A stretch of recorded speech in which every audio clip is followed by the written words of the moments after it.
ಹೊಸ ವರ್ಷ ಪ್ರಾರಂಭ ಆಗಲು ಇನ್ನೇನು ಕೆಲವೇ ದಿನಗಳು ಬಾಕಿ ಉಳಿದಿವೆ. ಹೀಗಿರುವಾಗಲೇ ರೇಷನ್ ಕಾರ್ಡ್ ಇದ್ದವರಿಗೆ ಹೊಸ ರೂಲ್ಸ್, ಹೊಸ ನಿಯಮಗಳು ಜಾರಿಗೆ ಬರಲಿದ್ದು, ಈ ನಿಯಮಗಳ ಪ್ರಕಾರ ಇಂತಹ ರೇಷನ್ ಕಾರ್ಡ್ಗಳಿಗೆ ಕಂಟಕ ಎದುರಾಗಲಿದೆ ಮತ್ತು ಕೆಲವು ಷರತ್ತುಗಳು ಜಾರಿಗೆ ಬರಲಿದ್ದು, ಇದು ರೇಷನ್ ಕಾರ್ಡ್ ಇದ್ದವರಿಗೆ ಆಘಾತಕಾರಿ ಸುದ್ದಿ ಇದಾಗಿದೆ. ಇನ್ಮುಂದೆ ರೇಷನ್ ಕಾರ್ಡ್ ಇದ್ದವರು ಕೂಡ ರೇಷನ್ ಅಂಗಡಿಗಳಿಂದ ಆಹಾರ ಧಾನ್ಯಗಳನ್ನು ಪಡೆಯಲು ತುಂಬ ಕಷ್ಟದ ದಿನಗಳು ಎದುರಿಸಬೇಕಾಗುತ್ತದೆ. ಬನ್ನಿ, ಹಾಗಾದರೆ ಏನೆಲ್ಲ ಹೊಸ ನಿಯಮಗಳು ಜಾರಿಗೆ ಬರಲಿವೆ, ಈ ನಿಯಮಗಳಿಂದ ಪಾರಾಗುವುದಾದರೂ ಹೇಗೆ ಎಂಬುದರ ಕುರಿತು ಕಂಪ್ಲೀಟ್ ಮಾಹಿತಿಯನ್ನು ಈ ವಿಡಿಯೋದಲ್ಲಿ ತಿಳಿಸಿಕೊಡಲಾಗಿದ್ದು, ನಿಮ್ಮ ಬಳಿಯೂ ಕೂಡ ರೇಷನ್ ಕಾರ್ಡ್ ಇದ್ದು ಇನ್ಮುಂದೆ ನಿಮ್ಮ ರೇಷನ್ ಕಾರ್ಡನ್ನು ಯಾವುದೇ ರೀತಿ ತೊಂದರೆ ಆಗದ ಹಾಗೆ ನೋಡಿಕೊಳ್ಳಲು ವಿಡಿಯೋವನ್ನು ತಪ್ಪದೇ ಕೊನೆವರೆಗೂ ನೋಡಿ. ಜನವರಿ 1, 2025 ಜಾರಿಗೆ ಬರಲಿರುವ ಪಡಿತರ ಚೀಟಿ ಯೋಜನೆಯಲ್ಲಿ ಭಾರತ ಸರ್ಕಾರವು ಹಲವು ಪ್ರಮುಖ ಬದಲಾವಣೆಗಳನ್ನು ಮಾಡಿದೆ. ಈ ಹೊಸ ನಿಯಮಗಳ ಮುಖ್ಯ ಉದ್ದೇಶವೆಂದರೆ ಪಡಿತರ ವಿತರಣಾ ವ್ಯವಸ್ಥೆಯನ್ನು ಹೆಚ್ಚು ಪಾರದರ್ಶಕ, ದಕ್ಷ ಮತ್ತು ಗುರಿಯನ್ನಾಗಿ ಮಾಡುವುದು.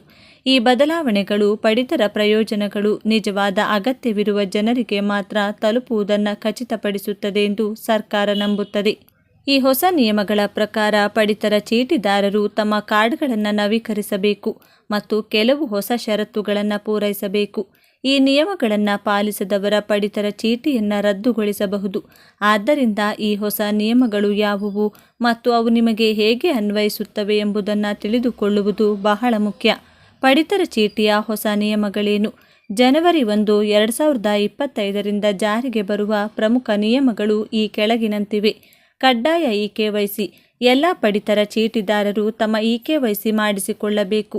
ಇಕೆವೈಸಿ ಕೊನೆಯ ದಿನಾಂಕ 31 ಡಿಸೆಂಬರ್ 2024. ಇಕೆವೈಸಿ ಮಾಡದವರ ಪಡಿತರ ಚೀಟಿಯನ್ನು ರದ್ದುಗೊಳಿಸಬಹುದು. ಆದಾಯ ಮಿತಿ ಬದಲಾವಣೆಗಳು. ನಗರ ಪ್ರದೇಶಗಳಲ್ಲಿ ವಾರ್ಷಿಕ ಆದಾಯ ಮಿತಿ 3 ಲಕ್ಷ ರೂಪಾಯಿ. ಗ್ರಾಮೀಣ ಪ್ರದೇಶಗಳಲ್ಲಿ ವಾರ್ಷಿಕ ಆದಾಯ ಮಿತಿ 2 ಲಕ್ಷ ರೂಪಾಯಿ. ಆಸ್ತಿಯ ಮಿತಿ. ನಗರ ಪ್ರದೇಶಗಳಲ್ಲಿ 100 ಚದರ ಮೀಟರ್ಗಿಂತ ಹೆಚ್ಚಿನ ಫ್ಲ್ಯಾಟ್ಗಳು ಅಥವಾ ಮನೆಗಳನ್ನು ಹೊಂದಿರುವವರು ಅನರ್ಹರಾಗಿರುತ್ತಾರೆ.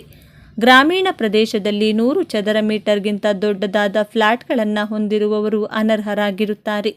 ವಾಹನ ಮಾಲೀಕತ್ವ. ನಗರ ಪ್ರದೇಶಗಳಲ್ಲಿ 4 ಚಕ್ರದ ವಾಹನಗಳನ್ನು ಹೊಂದಿರುವವರು ಅನರ್ಹರಾಗುತ್ತಾರೆ. ಗ್ರಾಮೀಣ ಪ್ರದೇಶದಲ್ಲಿ ಟ್ರ್ಯಾಕ್ಟರ್ ಅಥವಾ 4 ಚಕ್ರದ ವಾಹನಗಳನ್ನು ಹೊಂದಿರುವವರು ಅನರ್ಹರಾಗುತ್ತಾರೆ. ಪಡಿತರ ಚೀಟಿಗಳ ವಿಧಗಳು. ಭಾರತದಲ್ಲಿ ಮುಖ್ಯವಾಗಿ 3 ವಿಧದ ಪಡಿತರ ಚೀಟಿಗಳಿವೆ. ಅಂತ್ಯೋದಯ ಅನ್ನ ಯೋಜನೆ ಕಾರ್ಡ್, ಇದು ಬಡ ಕುಟುಂಬಗಳಿಗೆ. ಆದ್ಯತಾ ಕುಟುಂಬ ಕಾರ್ಡ್, ಇದು ಬಡತನ ರೇಖೆಗಿಂತ ಕೆಳಗಿರುವ ಕುಟುಂಬಗಳಿಗೆ. ಆದ್ಯತೇತರ ಕುಟುಂಬಗಳ ಕಾರ್ಡ್, ಇದು ಬಡತನ ರೇಖೆಗಿಂತ ಮೇಲಿರುವ ಆದರೆ ಇನ್ನೂ ಸಬ್ಸಿಡಿ ಪಡಿತರಕ್ಕೆ ಅರ್ಹರಾಗಿರುವ ಕುಟುಂಬಗಳಿಗೆ. ಪಡಿತರ ಚೀಟಿಯ ಪ್ರಯೋಜನಗಳು. ಪಡಿತರ ಚೀಟಿಯಿಂದ ಹಲವಾರು ಪ್ರಯೋಜನಗಳಿವೆ. ಅಗ್ಗದ ಧಾನ್ಯಗಳು, ಗೋಧಿ, ಅಕ್ಕಿ, ಸಕ್ಕರೆ ಇತ್ಯಾದಿಗಳು ಅಗ್ಗದ ಬೆಲೆಯಲ್ಲಿ ಲಭ್ಯವಿದೆ. ಸರ್ಕಾರದ ಇತರ ಯೋಜನೆಗಳ ಪ್ರಯೋಜನಗಳು. ಪಡಿತರ ಚೀಟಿಯು ಸರ್ಕಾರದ ಇತರ ಹಲವು ಯೋಜನೆಗಳಿಗೆ ಪ್ರಮುಖ ದಾಖಲೆಯಾಗಿದೆ. ಗುರುತಿನ ಪುರಾವೆ.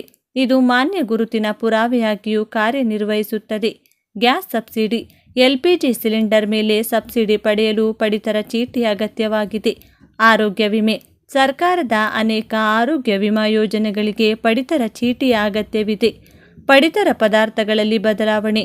ಪಡಿತರ ಚೀಟಿಯಲ್ಲಿ ಲಭ್ಯವಿರುವ ಗೋಧಿ ಮತ್ತು ಅಕ್ಕಿಯ ಪ್ರಮಾಣವನ್ನು ಜನವರಿ 1, 2025 ಪರಿಷ್ಕರಿಸಲಾಗಿದೆ. ಮೊದಲು 3 ಕೆಜಿ ಅಕ್ಕಿ ಮತ್ತು 2 ಕೆಜಿ ಗೋಧಿ, ಈಗ 2.5 ಕೆಜಿ ಅಕ್ಕಿ ಮತ್ತು 2 ಕೆಜಿ ಗೋಧಿ. ಈ ಮೂಲಕ ಅಕ್ಕಿಯ ಪ್ರಮಾಣ 0.5 ಕೆಜಿ ಇಳಿಕೆಯಾಗಿದೆ. ಅಂತ್ಯೋದಯ ಪಡಿತರ ಚೀಟಿದಾರರಿಗೆ ಬದಲಾವಣೆ. ಮೊದಲು 14 ಕೆಜಿ ಗೋಧಿ ಮತ್ತು 21 ಕೆಜಿ ಅಕ್ಕಿ, ಈಗ 18 ಕೆಜಿ ಅಕ್ಕಿ ಮತ್ತು 17 ಕೆಜಿ ಗೋಧಿ, ಒಟ್ಟು 35 ಕೆಜಿ.